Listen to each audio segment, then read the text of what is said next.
देखिए मैं आपको जो लेसन पढ़ा रहा हूँ दाब है, प्रेशर। मैंने आर्किमिडीज के सिद्धांत भी पढ़ाया आपको। और आगे यहाँ पर जो द्रव है, लिक्विड द्रव जब किसी बर्तन में भरते हैं तो चारों ओर दाब डालता है। इसका अच्छा सा आप एग्जाम्पल कर सकते हो, एक प्लास्टिक का बर्तन ले लो और चारों ओर छेद कर लो, तो आप देखेंगे द्रव चारों दिशाओं में बराबर दूरी पे गिरेगा, बराबर दूरी पर, इधर भी बराबर और इधर भी बराबर दूरी पर। यहाँ से यहाँ से यहाँ, यदि यहाँ गिर रहा तो यहाँ गिरेगा, इधर भी।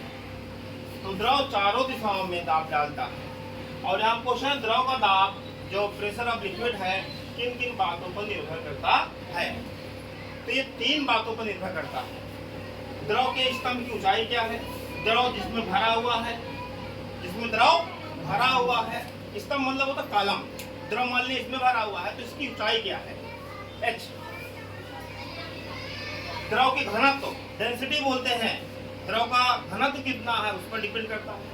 और गुरुत्वीय त्वरण स्मॉल g पर निर्भर करता है। इस प्रकार का जो सूत्र बनता है द्रव का दाब का, प्रेशर ऑफ लिक्विड का, P = HdG, HdG, द्रव का दाब P = HdG। अगला है प्लवन या तैरने का सिद्धांत क्या है।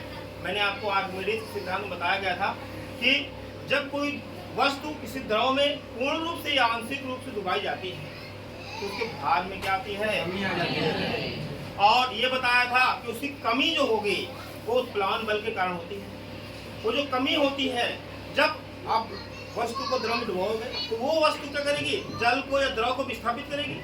जितना विस्थापित होगी, बाहर की ओर गिरेगा, उतनी ही वजन का, उतनी ही बराबर उसमें कमी आ जाएगी।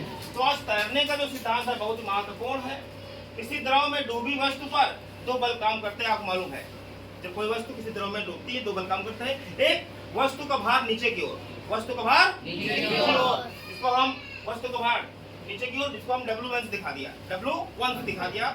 और दूसरा है उस वस्तु पर द्रव भी ऊपर की ओर एक बल लगाता है, जिसे क्या बोलते हैं, उत्प्लावन बल बोलते हैं, बायंसी फोर्स बोलते हैं, उत्प्लावन बल बोलते हैं। इसको W2 हमने माना।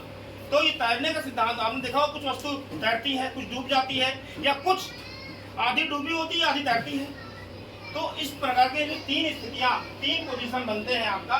यदि अभी हमने बताया W1 क्या है, W1 क्या वस्तु का भार क्या है, और W2 क्या बेटा, उत्प्लावन बल, ऊपर की ओर नीचे की ओर, हमेशा उत्प्लावन बल ऊपर की ओर लगता है। यदि वस्तु का भार ग्रेटर देन मतलब बड़ा है, इससे उत्प्लावन बल से।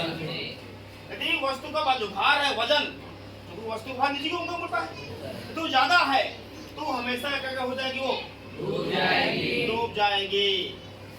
अगला है यदि W1 = W2 मतलब वस्तु का भार और जो उत्प्लावन बल है वो दोनों बराबर हैं, तब वस्तु द्रव में पूर्णतः डूबी हुई तैरेगी, वस्तु अंदर डूब जाएगी और तैरेगी। अगला है यदि W1 जो वस्तु का भार है वो लेस देन है, कम है, इससे उत्प्लावन, तब वस्तु द्रव की सतह पर तैरेगी, तैरती रहेगी या तैरेगी। उसका कुछ अंश पानी में डूबा रहेगा, कुछ अंश ही पानी में डूबा रहेगा, और शेष भाग जो है द्रव की सतह के ऊपर, मतलब कुछ भाग द्रव में डूबा होगा उस वस्तु का और कुछ भाग बाहर निकला होगा। इस कंडीशन में यदि W1 लेस देन W2 तब वस्तु द्रव की सतह पर तैरती रहेगी, उसका कुछ अंश ही पानी में डूबा रहेगा और शेष भाग द्रव की सतह के ऊपर रहेगा। तैरने का नियम है, बहुत महत्वपूर्ण। आपका आर्किमिडीज का सिद्धांत याद कर लीजिएगा। आर्किमिडीज वैज्ञानिक है, ठीक है। आर्किमिडीज को एक्सपेरिमेंटल साइंस का फादर कहते हैं। बहुत ही महत्वपूर्ण आपका द्रव का दाब किन किन बातों को निर्भर करता है बताओगे सर। द्रव का जो दाब होता है, प्रेशर ऑफ लिक्विड होता है, 3 बातों को निर्भर करता है सर।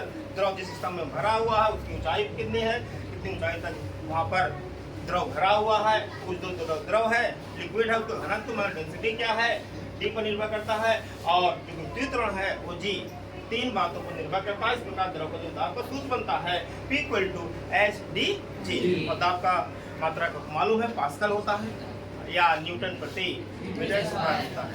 ओके।